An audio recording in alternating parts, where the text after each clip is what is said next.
Velgrynd is still someone you don't want to mess with. She was born not too long after Velzard, where she spent most of her time lounging around her sister and the Cardinal world. Her story really starts to pick up when she fell in love with the first hero Rudra. Velgrynd was present at the Frost Palace when Rudra and Guy fought. These two would become somewhat rivals and friends, deciding to engage in a game to see who could rule the world. Rudra would establish his footing in the east, and Velgrynd was one of the first individuals to support him, transforming the small Nazca kingdom into the Eastern Empire we see in the show by unifying every Eastern kingdom. Velgrynd falling for Rudra is also for balance purposes, because now each side, Guy and the hero, has a true dragon by their side. As for how Velgrynd interacted with her siblings, she held a high respect for Veldonava, given his wisdom and power. She would often fight with Velzard about how to discipline Veldora. However, the key difference in these debates was Velgrynd's compassion, as she tends to be quite gentle and kind to others, especially her little bro Veldora. For example, when in volume 15 Veldora was taken over by Michael's will and was fighting Rimuru, he gets absorbed by our goat. This makes Velgrynd furious, where her rage was only stopped when she figured out that Veldora was still alive. However, caring for someone doesn't mean you respect them, because after all this, she still didn't hold the Storm Dragon with much respect, seeing him as weaker. This would only change after their fight during the Eastern Empire's invasion of Tempest, where if not for Tatsuya Kondo's bullet against Veldora, he might have beaten Velgrynd. In this fight against Guy, it is decided that the two won't battle outright, instead choosing to fight through the might of their pawns with the world itself as a chessboard. So Velgrynd and Rudra first established the Imperial Guardians, an elite fighting force of enlightened humans who had the ability to evolve into saints when going through adversity in battle. Velgrynd served as the marshal of this unit, while her true identity as a true dragon was kept a secret. However, everything was not all okay in Nazca, because soon after, the will of the ultimate skill Michael that Rudra possessed starts to take over him, and Velgrynd begins to notice this. So to help her lover achieve his dreams against Guy and lessen Michael's control on Rudra, she even goes to Veldora for him to party up with the Eastern Empire. But instead, the Storm Dragon said, "Nah, fight me instead."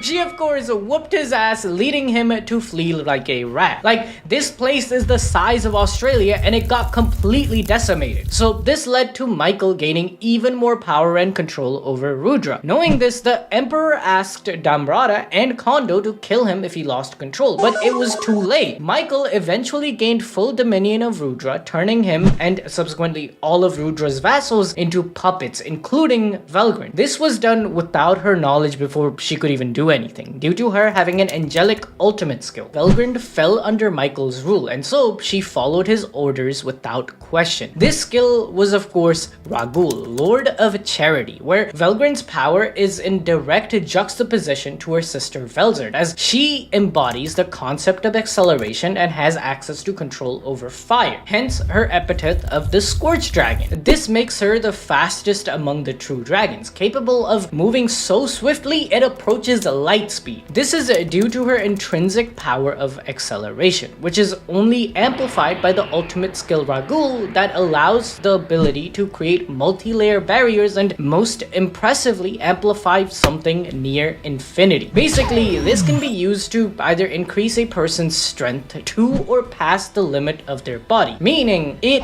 would send a person into an overheat and that ends up burning them alive. Ragul can also be used on attacks, resulting in catastrophic damage at an almost unlimited offensive power level. For example, this skill was so strong it utterly obliterated 50 levels of Ramirez's dungeon with no sweat. During her time as Rudra or Michael's right-hand woman, she also showcased some insane feats, such as easily defeating the three primordial devil sisters of Testarossa, Carrera, and Ultima in their demon peer form. But after Ciel evolves them into demon lords, Testarossa versus Velgrynd round 2 is actually quite close. Velgrynd would only ever be humbled by the one and only Rimuru Tempest. However, at first, she had Rimuru on the back foot. In fact, her speed and potency of attacks even made Raphael fumble. But after Raphael evolved into Ciel and Rimuru became a true dragon to surmount the obstacle posed by Velgrynd, it was light work.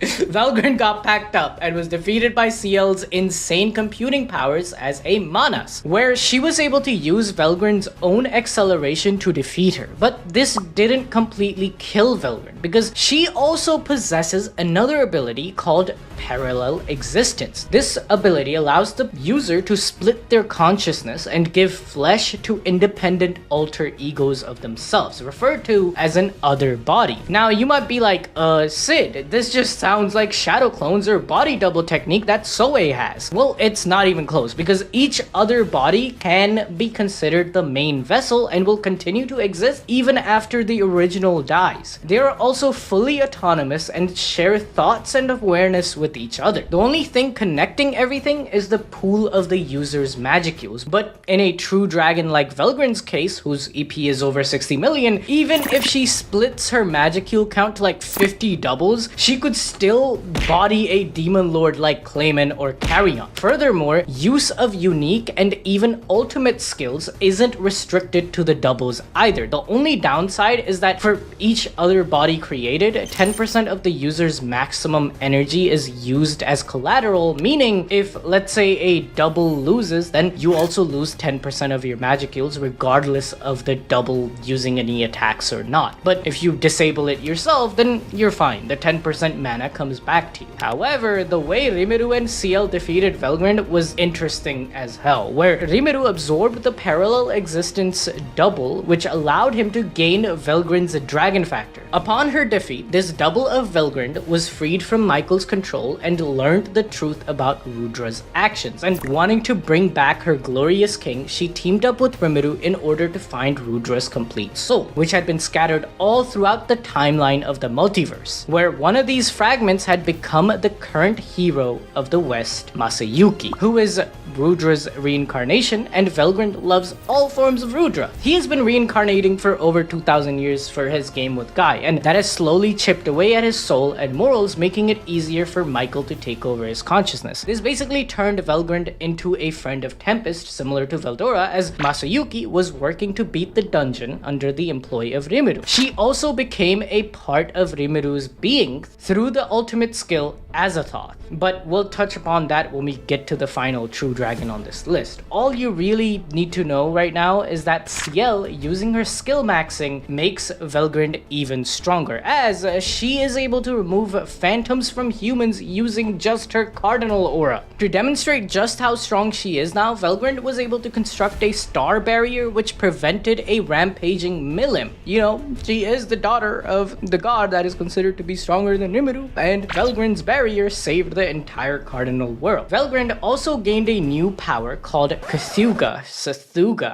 Lord of Flame God, I don't know how to say that, an upgrade to Ragul, which allows her to leap into several other dimensions as long as there is a guide or connection to it. With Rimuru's help, she was also able to complete her magic power circulation, enhancing her abilities to function in another dimension with little magicules and receiving no damage. This was all so she could locate Rudra's fragments across time and space, leading her to collect all of the shards of his soul, finally returning them to Masayuki, whom she has chosen to protect at all costs throughout the events of the current Tenma War. But I will go deeper into Velgrynd and Rudra's relationship in a different video about the Eastern Empire, so keep a lookout on that. Listen, volume 17 is the most boring volume of Slime, alright? Half of the volume is just Velgrynd going to this other world that has like China and like Japan, and these different countries are battling it out. Half of the novel is just the side plot with characters that honestly don't even matter. They do introduce us to like cryptids and phantoms and all that, but I did not care. It felt like such a filler. Sorry.